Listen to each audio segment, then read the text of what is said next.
ওরকম সুযোগ সুবিধা পায় না, আমাদের অনেক ধরনের সমস্যা হয়। এখন যদি আমাদের হলে কেউ অতর্কিতে হামলা করে সেটা ঠেকানোর মতো আমাদের ওরকম সিকিউরিটি সিস্টেম নেই। সিকিউরিটি সিস্টেম সেটা অত্যন্ত দুর্বল। অপরাজিতার অগ্রযাত্রা, পরিবর্তনের পথে দৃঢ় অঙ্গীকার।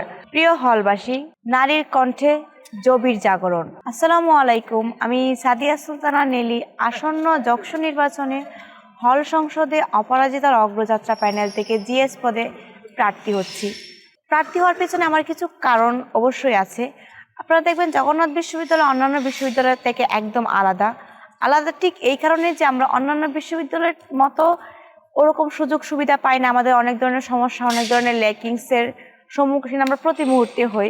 যেহেতু আমি অনেক দিন ধরে হলে থাকি এবং হলের প্রত্যেকটা সমস্যা সম্পর্কে আমি অলরেডি অবগত, সো সেই জায়গা থেকে আমার মনে হয়েছে যে হলের যেহেতু প্রত্যেকটা সমস্যা সম্পর্কে আমি অবগত, তো প্রত্যেকটা সমস্যার সমাধানের ক্ষেত্রে আমি নিজে থেকে বা সবাইকে নিয়ে একটা বলিষ্ঠ ভূমিকা পালন করতে পারবো। এবং আপনারা যদি আমাদের প্যানেল দেখেন অপরাজিতার অগ্রযাত্রা, সেটি একদম ভিন্নধর্মী একটি প্যানেল। এখানে যেমন রয়েছে বিতার্কিক, রয়েছে আন্দোলনের সামনের সারি নেতৃত্ব দেওয়া নারীগণ, রয়েছে বিভিন্ন ছাত্র সংগঠনের নেতৃবৃন্দ এবং সাধারণ শিক্ষার্থী।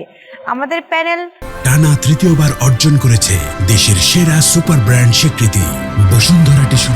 ভিন্ন আঙ্গিকে এই কারণে যে এখানে সব ধরনের মানুষের সংমিশ্রণ রয়েছে। যখন আমরা কাজ করার ক্ষেত্রে আমাদের সব ধরনের মন মানসিকতা মানুষের প্রয়োজন রয়েছে।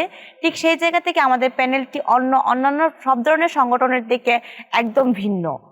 এবং আমি যদি জিএস পদে নির্বাচিত হই হল সংসদে, আমার সর্বপ্রথম প্রায়োরিটি থাকবে আমার হলের আপদের বিভিন্ন ধরনের সমস্যা, যেমন আপদের নিরাপত্তা, আমাদের হলে কোনো ধরনের মেডিকেল সেন্টার নেই সেগুলো নিয়ে কাজ করা, আমাদের হলে যে আপনি দেখবেন যে আমাদের যে সিকিউরিটি সিস্টেম সেটা অত্যন্ত দুর্বল।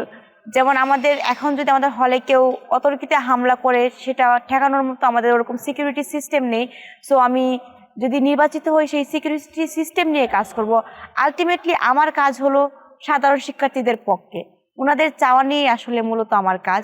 এবং আমি আশা রাখবো আপনারা আমার পাশে থাকবেন, আমার জন্য দোয়া করবেন, আমার প্রতি সমর্থন থাকবে। কারণ একটা ব্যাপার দেখবেন যে এখানে যারা আছে এমন না যে যোগসু হচ্ছে এই জন্য আমরা প্রতিশ্রুতি দিচ্ছি যে ভবিষ্যতে আমরা এরকম কাজ করব। আমাদের প্যানেলে যারা আছে দেখবেন সবারই অতীতে অনেক বড় একটা ইতিহাস আছে। প্রত্যেকটা আন্দোলনের প্রত্যেকটা মেয়ে একদম সামনের সারি থেকে নেতৃত্ব দিয়ে আসছে একদম বিনা স্বার্থে। তারা অতীতেও যেমন বিনা স্বার্থে কাজ করে এসেছে, এখনো করতেছে, ইনশাল্লাহ ভবিষ্যতেও করবে। যেহেতু এটি এক ধরনের নির্বাচন, জয় পরাজয় থাকবে।